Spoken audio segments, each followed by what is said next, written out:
later in the night, we're also going to talk about Penny and the verdict there. Mm-hmm. There you also have a victim who somebody determined did not deserve to continue living, right? No. Yeah, tell me which vigilante action is okay. One is being proactive, right? So this kid who executed a guy walking away from him, shot him in the back, for no reason whatsoever. Daniel Penny is a hero. You can say anything you want. Talk to people who ride the subway every day. Because I do all the time. The time. So I can't find anyone who rides the subway who's unhappy about this verdict. Well, she said she's crying because he do look like that MFer. Hello, Mumsy. How are you doing? Jake, go back. Change. No green jacket, no hood. This is serious now. A lot of people have been DMing me, messaging me. You have to go back and change. This is not funny. Are you listening to me? This is not a funny situation. Please listen to me. Jake. Oh my God. What? What don't you understand? Oh my God. It's Let him in. Crime. You need to go home and change. The person that it was done to did a lot worse, okay? To the entire country. I'm not negating to the entire country. I agree with you. However, there are 2 jackets in the back. Put one of them on. Jake, I'm going to not go where you want to go. I'm not driving you. Put the jacket on in the back now. Take that jacket off. You know what? What do you have against the hoods? Jacket off. What do you have against hoods? Jake? There's only one type of hood I don't like, and it's a white one. Jake? Otherwise, I am very into the hood. I love a hooded shaft, if you will. Jake? So as you can see, you have some people out here, joking about this whole situation while the other half of the internet is calling for humanity to actually be humane. I say, look, man, it's all fun and game till guns get drawn down on you. I'm just saying. Somebody said, I'm a parent to a teen, and this is what they will be doing whilst I argue violently that even if they've never listened to me before, now is absolutely the time that they should start.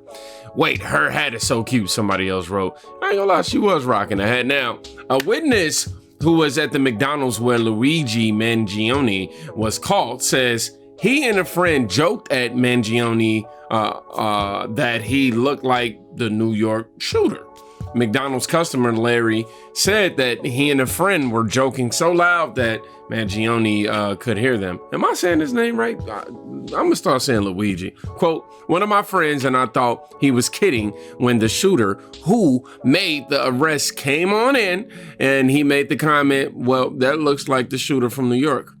Let's go ahead and let him finish the rest. Oh, I didn't really see a whole lot. I mean, a group of us are here every day, and one of my friends, and I thought he was kidding.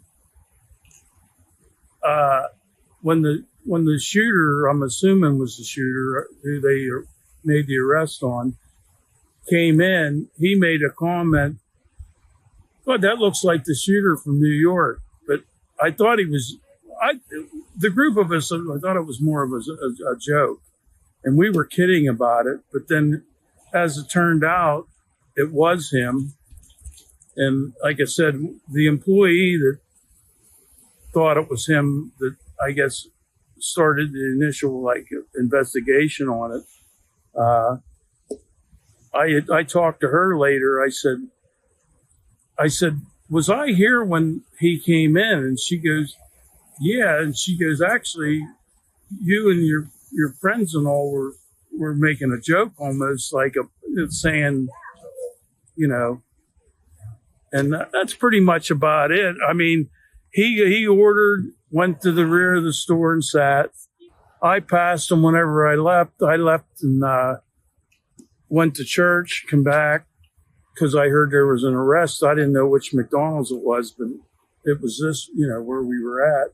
I think I looked at the guy, but his back was to me. He did have a backpack, but my friend Mike that said this, I asked him again this morning. I said, were you kidding or not? He said, no, I was serious. He goes, the backpack, the jacket resembled the one he said the day of the shooting. There was no reaction from him whenever my friend said that. And And the worker, if she heard us talking, he had to have heard us, but there was no. You know, somebody told me he was here this morning, they think a couple days. I don't know if that's true in Altoona. And I'm anxious to see more that comes out to see if that is true. But I don't know. You know,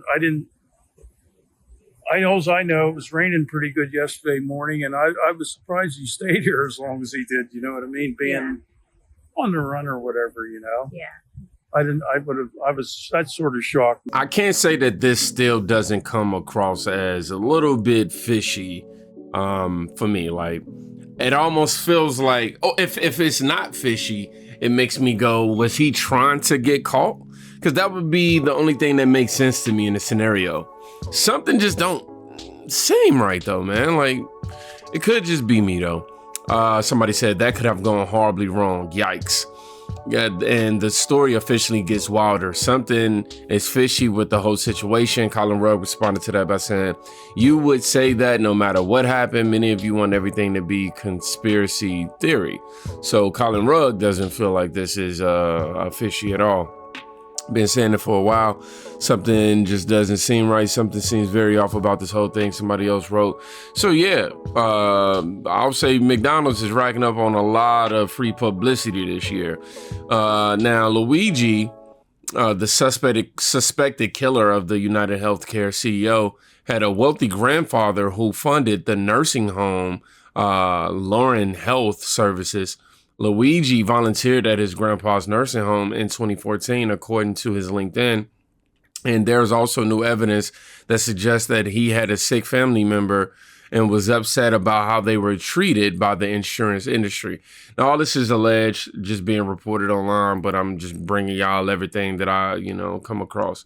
Now, here's the police taking him in custody.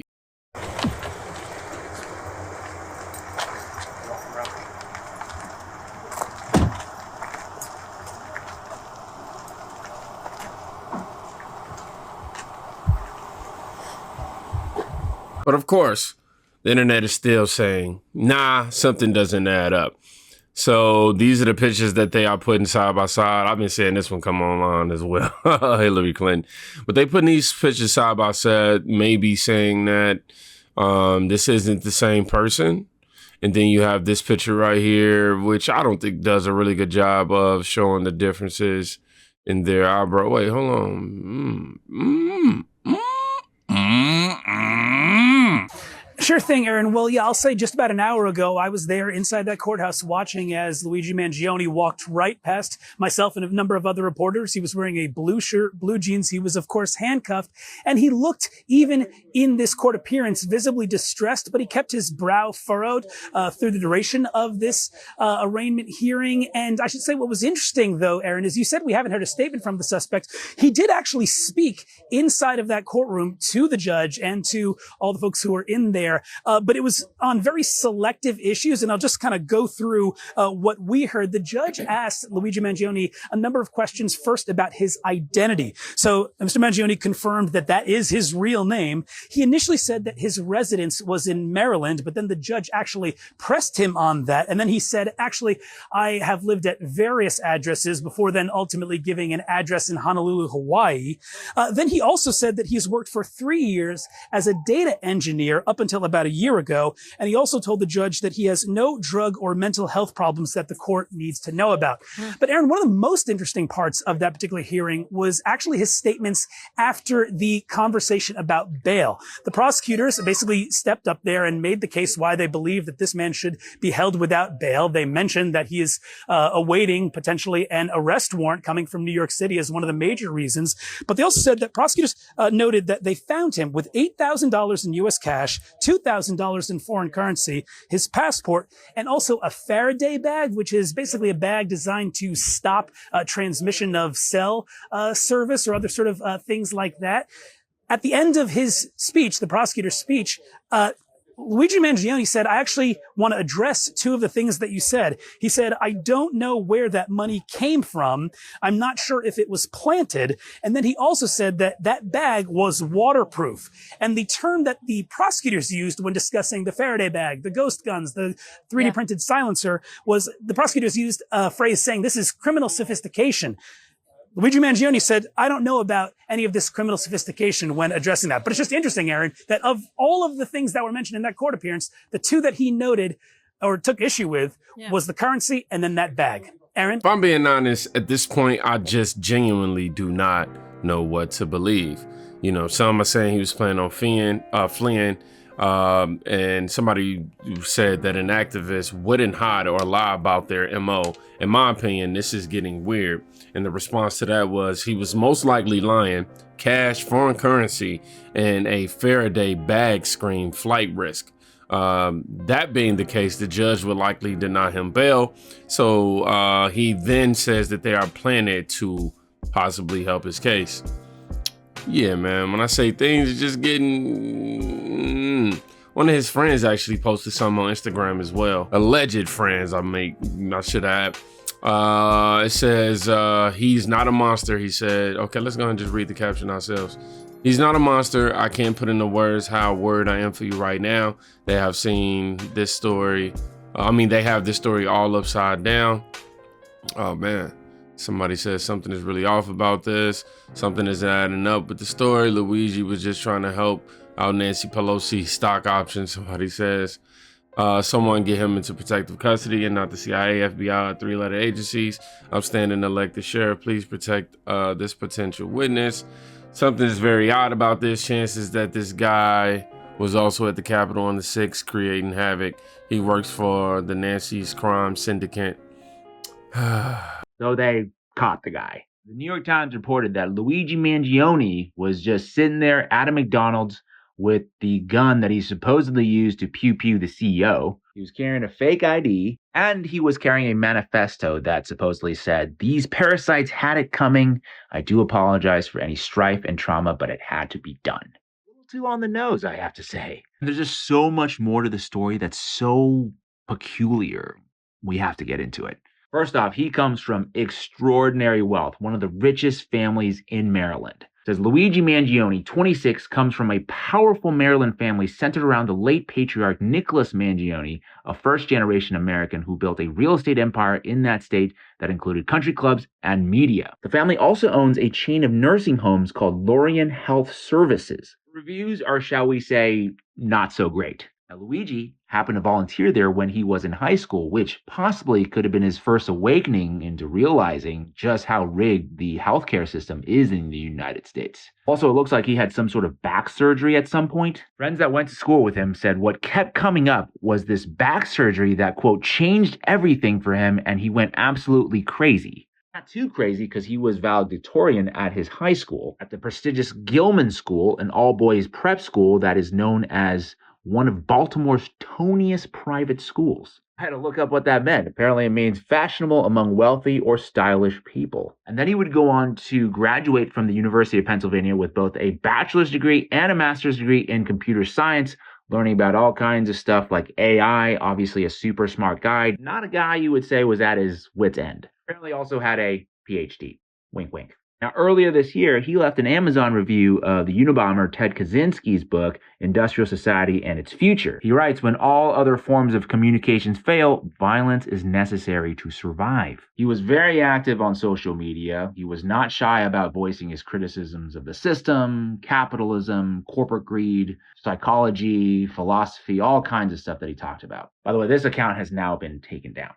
Here's where things get odd. He stopped posting on social media altogether in June. This was his last post. It was a retweet of an Andrew Huberman podcast with Jonathan Haidt about smartphones and mental health, which leads me to believe that Luigi has been planning this for the last 6 months. CNN reported that posts addressed to the X account suggest that some of Mangione's friends had been trying to get in touch with him since earlier this year.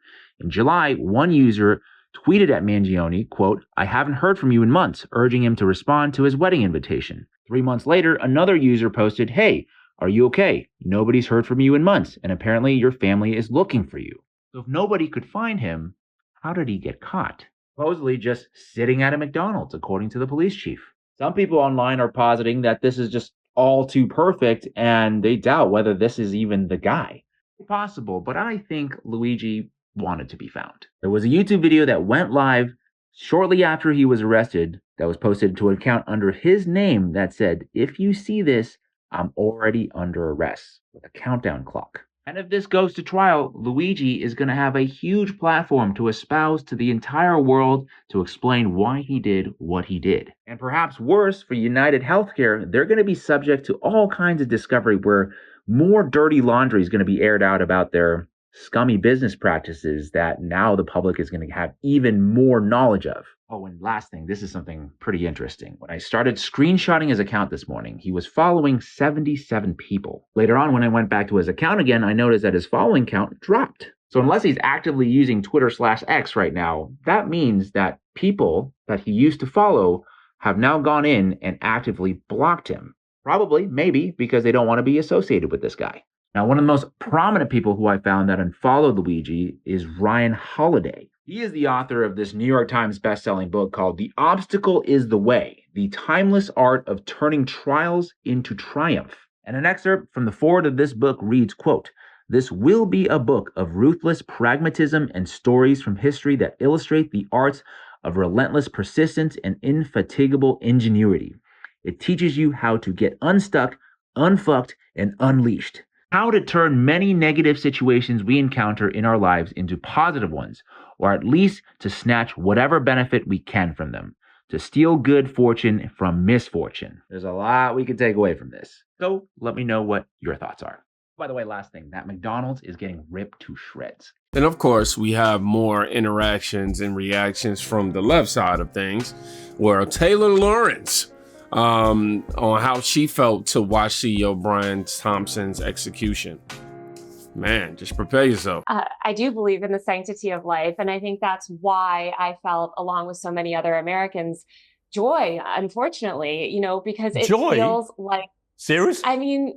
Joy at a man's execution? Maybe not joy, but certainly not empathy. Because again, we're watching the footage. How can this make you joyful?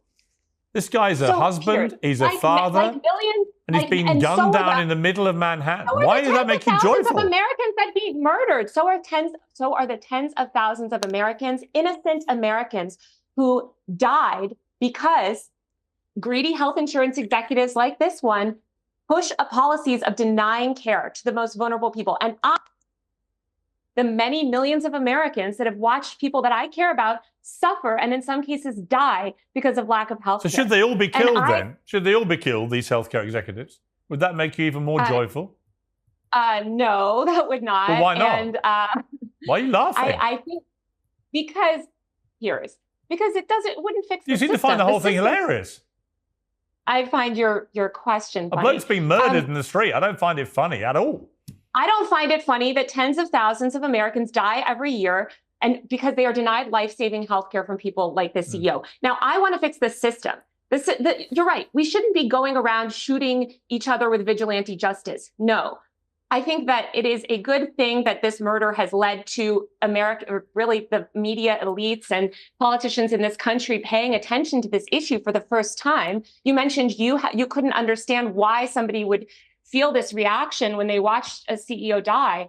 It's because you have not dealt, it sounds like, with the American healthcare system in the way that millions of other Americans have. I've dealt with the healthcare system in various ways in America. I don't think it's perfect by any means, but the idea that I would view it as something... Have you been denied life-saving? Hang on. The idea that I would view it as something joyful, that a man has been, who's just a healthcare executive, has been executed in the street, I find completely bizarre. Yeah, she's exactly who we thought she was, and I don't think she's ever helped a person in her life.